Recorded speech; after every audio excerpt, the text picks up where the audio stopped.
देवों के देव महादेव भगवान शिव को कौन नहीं जानता, जो हिंदू धर्म ग्रंथों के अनुसार सनातन धर्म के सबसे शक्तिशाली भगवान माने जाते हैं।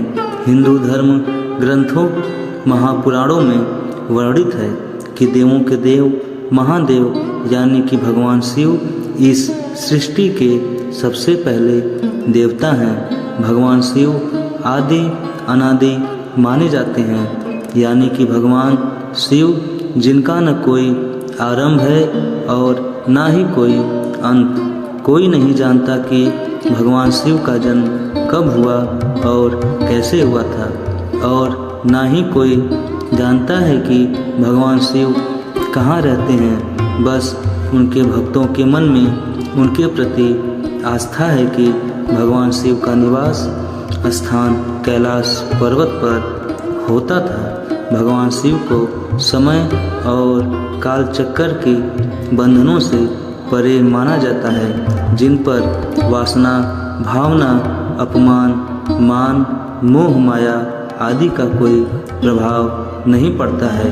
भगवान शिव को अन्य भगवान से अलग इसलिए माना जाता है क्योंकि उनका वेशभूषा के बारे में पुराणों में वर्णित है कि वह ऋषभ की छाल पहनते थे और गले में सर्प रखते थे।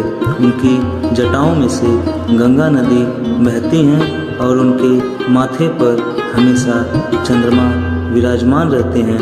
महादेव श्रृंगार के तौर पर इंसान को जलाने के बाद जो भस्म रह जाती है वह अपने शरीर पर मलते हैं। मनुष्य असुर देवता नाग गंधर्व आदि सभी महादेव की आराधना करते हैं। महापुराणों में भी वर्णित है कि भगवान विष्णु हमेशा महादेव भगवान शिव का ध्यान करते हैं और भगवान शिव हमेशा भगवान विष्णु का ध्यान करते रहते हैं। सभी देवताओं में भगवान ऐसे भगवान हैं जिनको त्रिनेत्रधारी त्रिलोचन या तीन आँख वाला भी कहा जाता है।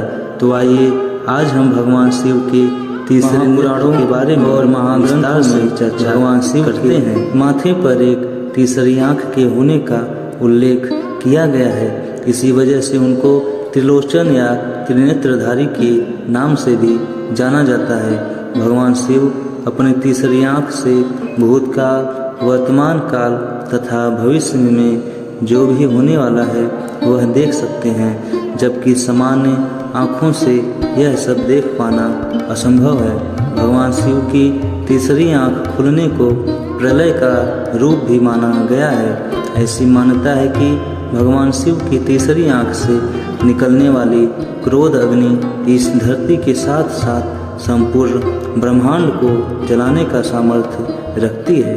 भगवान शिव अपने तीसरे नेत्र को तभी खोलते हैं जब फिर वे ब्रह्मांड में झांक रहे होते हैं। ऐसी में स्थिति में वे कॉस्मिक फ्रीक्वेंसी या ब्रह्मांडी आवृत्ति से जुड़े होते हैं, तब वे कहीं भी देख सकते हैं और किसी से भी प्रत्यक्ष संपर्क स्थापित कर सकते हैं। भगवान शिव जी के तीनों नेत्र अलग अलग गुण को प्रदर्शित करते हैं, जिनमें दाएं नेत्र सत्वगुण और बाएं नेत्र रजोगुण और तीसरे नेत्र में तमोगुण का वास है। भगवान शिव ही एक ऐसे देव हैं जिनकी तीसरी आँख उनके माथे पर दिखाई देती है, जिसके कारण इन्हें त्रिलोचन भी कहा जाता है। माना जाता है कि शिव का तीसरा चक्षु आज्ञा चक्र पर स्थित है। आज्ञा चक्र ही विवेक बुद्धि का स्रोत है।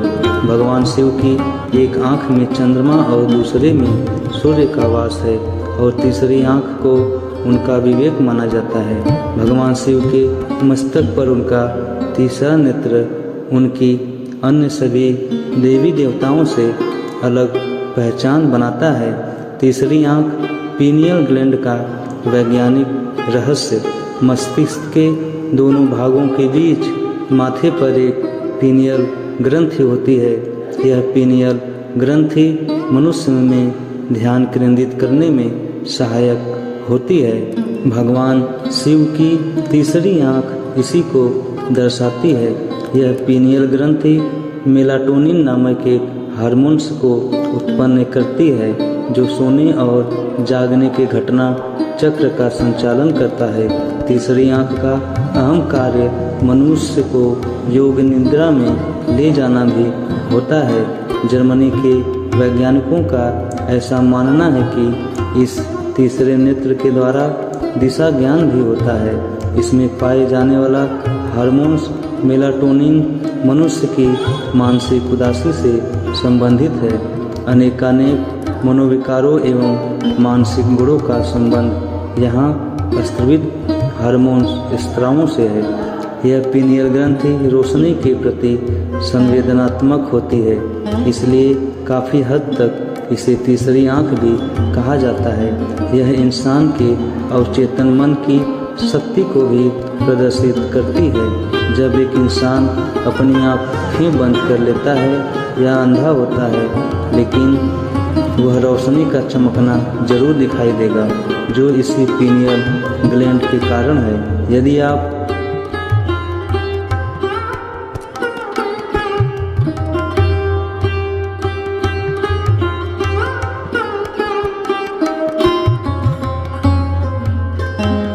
रोशनी का चमकना देख सकते हैं तो फिर आप सब कुछ देखने की क्षमता रखते हैं। यही वो पीनियल ग्लैंड है जो ब्रह्मांड में झांकने का माध्यम है।